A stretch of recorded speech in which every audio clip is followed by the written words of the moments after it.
Matapos talunin ni Kafka si Kaiju No. 9, nagdiwang ang Defense Force sa kanilang matamis na panalo. Ngunit biglang sumigaw si Kikoru, hindi pa tapos. Buhay pa ang mga Yoju, ang mga langgam na Kaiju. Samantala, sa lokasyon ni Captain Narumi, makikitang walang tigil niyang inuubos ang mga pesteng langgam. Patuloy ang buong grupo sa kanilang paglipol, habang si Isao naman ay nagpahayag ng kanyang saloobin, lagi raw siyang nasosorpresa ng younger generation. Ginagawa nilang posible ang mga imposible at tila napakadali lang nito para sa kanila. Ayon pa sa kanya, sila ang unit na itinuturing ni Director Shinomiya na pinakamalakas sa lahat. Pagkatapos nilang tuluyang maubos ang mga kaiju, nagsalita ang direktor sa tatlo at sinabing, Narumi, Hibino, at Kikoru. Mahusay! Nagulat si Kikoru sa papuring iyon, labis na naantig ang kanyang damdamin at hindi napigilang maluha. Ngunit tila may bumabagabag kay Narumi. Parang may mali bulong niya. Naalala niya ang sinabi ni No. 9 na kukunin nito ang kaiju power ni Kafka. Ano nga ba ang tunay na motibo nito? Akala nila okay na ang lahat pero biglang may naramdaman ang tatlo. Sa headquarters, nakatanggap sila ng signal na may natitira pang kaiju. Biglang nagsalita si No. 9 at sinabi, sa tingin ko, nagawa ko na. Nalulungkot lang ako dahil hindi kita napatay, kaiju No. 8. Pero makakamit ko na ang isa ko pang layunin at kukunin ko ang kaiju power na yon. Pagkatapos nito, tuluyan nang nalusaw si No. 9. Sa loob mismo ng headquarters, may isang tao ang biglang nag-transform bilang isang kaiju. Agad namang naghanda ang captain, si No. 9 ay naroon pala mismo. Ipinahayag niya na kukunin niya ang kaiju No. 2 at ang kasalukuyang gumagamit nito. Nang malaman ni Narumi, Kafka, at Kikoru na ang direktor ang tunay na target ni No. 9, agad silang humarurot patungo sa lugar. Samantala, inutusan ni Isao na mag-evacuate ang lahat ng tao. Nagpakawala si No. 9 ng isang napakalakas na pagsabog, at agad naman itong na-block ni Isao. Kasunod nito, iniutos ni Isao kina Itami at Nobizaka na ilikas ang lahat at sila na ang mamuno sa operasyon. Isinuot na rin ni Isao ang kaiju No. 2 weapon. Sa gitna ng tensyon, nagtataka si No. 9 kung paano nakuha ng Defense Force si No. 2 dahil kasing lakas daw niya ito. Hindi rin inaasahan ni Isao ang bilis ng pag-evolve ni No. 9. Nagpalitan ang dalawa ng tig-isang malakas na suntok at nagbanggaan ang kanilang mga kamao. Sa sobrang lakas ng impact, nagwasak ito ng mga bagay sa paligid. Sa isang hindi inaasahang pangyayari, bumagsak si Isao sa lakas ng atake ni No. 9 at makikitang duguan agad ang kanyang kamay. Nagtaka si No. 9 at napatanong, lumakas na ba ako? Nang pinakawalan muli ni No. 9 ang kanyang kamao kay Isao, biglang bumangon si Isao, naalala ang kanyang asawa at anak, at mariin sinabi, ako ang magpapabagsak sa iyo ngayon. Agad namang sumabat si Laptop Boy, na nagsabing naka-evacuate na ang lahat ng tao at kailangan na ring tumakas ni Isao. Ngunit tumanggi si Isao, ipinaliwanag na may kapangyarihan ang kaiju para matrack ang kanyang lokasyon, at siya ang dapat umalis para iligtas ang iba. Dahil sa matinding paghanga ni Laptop Boy kay Isao, nagpa siya itong huwag nang umalis.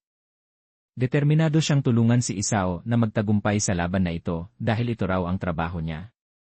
Pumayag naman si Isao at buong tapang na nagsabi, gawin na natin to. Ginamit ni Isao ang 100% na kapangyarihan ng kaiju weapon, pero ang kapalit nito ay ang kanyang sariling buhay. Bigla ring nag-iba ang kanyang aura, parang nag-super saiyan sa tindi ng enerhiya. Muling nagpakawala ang dalawa ng isang napakalakas na suntok, ngunit sa pagkakataong ito, ang kanang kamay naman ni Isao ang napuruhan. Kita rin na nagkaroon na ng damage ang kaiju. Hindi nagpatinag si Isao, sinikmurahan niya ito at agad sinundan ng isang matinding suntok sa mukha na naging dahilan para tuluyang matanggal ang ulo ng kaiju. Pero kahit wala ng ulo, patuloy pa rin itong umatake. Sunod-sunod at mabibigat na suntok ang pinakawalan ng kaiju na napilitan si Isao na tanggapin. Sa huli, hinagis siya ng kaiju at tumama siya sa isang gusali. Sa kabila ng mga pinsalang natamo, nagsuka si Isao ng dugo at mahina niyang nasabi, totoo nga. Humina na ako kumpara noong mga panahong kasama pa kita sa pakikipaglaban. Ayon sa data ni Laptop Boy, malinaw sa system na wala na silang pag-asa bago pa man dumating si Narumi. Ngunit biglang nagsalita si Isao, matatag ang boses, at sinabi, pababagsakin natin to, Laptop Boy. Inutusan niya itong gamitin ang lahat ng natitirang circuit sa kanyang katawan at ilipat ang buong enerhiya sa opensa. Idinagdag pa niya na ang Defense Force ay may kahanga-hangang bagong henerasyon, at ang tanging kailangan na lang niyang gawin ay patumbahin si Number 9, kahit buhay pa ang maging kapalit. Gaya ng ginawa ng kanyang asawa kay Number 6 noong araw na yon. Bigla siyang inatake ni Number 9, isang matinding suntok na nagpaalala kay Isao sa panahon na bata pa si Kikoru, natutulog at masayang kasama ang kanyang asawa, habang pinag-uusapan nila ang pangarap ni Kikoru na sumali sa Defense Force. Mula sa alaala na yon, muling sumiklab ang kanyang lakas. Dahan-dahan niyang itinataas ang kamao ni Number 9, at biglang gumamit ng isang espesyal na atake, tila isang nagliliwanag na laser beam. Ramdam ng lahat ang nakakakilabot na enerhiya nito, at agad nilang napagtanto na iyon ang main burst ni Number 2. Doon nasabi ni Kalbo, kung susubukan mong pakawalan ang enerhiyang yan mula sa katawan ng tao, mamamatay ka, Isao. Dahil sa matinding atake na yon, nakita nila ang core ni Number 9. Ngunit sa kasamaang palad, may nakahanda na palang plano si Number 9 para makaligtas. Hindi naman nagpatalo si Isao, ginamit pa niya ang isa niyang kamay at pinakawalan ang isang malakas na laser beam. Boom! Sobrang lakas ng ataking iyon, mga kaanilog. Naaninag ni Laptop Boy na nakatayo pa rin si Isao, habang wasak na ang katawan ni Number 9, ngunit buhay pa rin ito. Napangiti si Laptop Boy, akala niya'y tuluyan na silang nagtagumpay. Subalit nagsalita si Number 9. Hanggang dyan lang ang limit ng isang tao. Kung mayroon ka lang sanang katawan ng isang kaiju, matatalo mo ako. One more blast. Isa na lang, mariing sabi ni Isao. Ngunit hindi na siya makagalaw. Unti-unti nang sinisimula ni Number 9 ang pag-absorb sa katawan ni Isao at sa kaiju Number 2 weapon.